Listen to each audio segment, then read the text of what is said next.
সাগর ভাই প্রাইমটা খাই একটু রিভিউ দেন তো ভাই, দেন তো কেমন লাগে।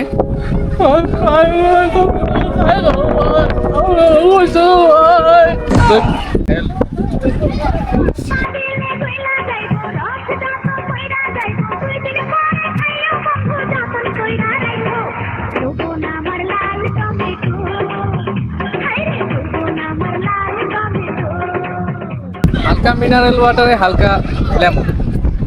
নর্মাল নাকি? এর থেকে তো বাংলাদেশের নিম্বু পানি অনেক ভালো। লেবুর পানি অনেক ভালো। নিম্বু পানি 5 টাকা। না এটা লিগ্যাল। কামাল ভাইয়ের লেবুর শরবত লেবুর এটা থেকে অনেক বেটার, অনলি 5 টাকা। বেটা গো, এই যে 4 ইউরো রাখছে এটার দাম, বাংলা টাকা 500 টাকা। তো 500 টাকাটা শুধু লেমন, তো এটা কি মানা যায়? কামাল ভাইয়ের লেবুর শরবত 100 তে 100। ওটা 100 তে 100।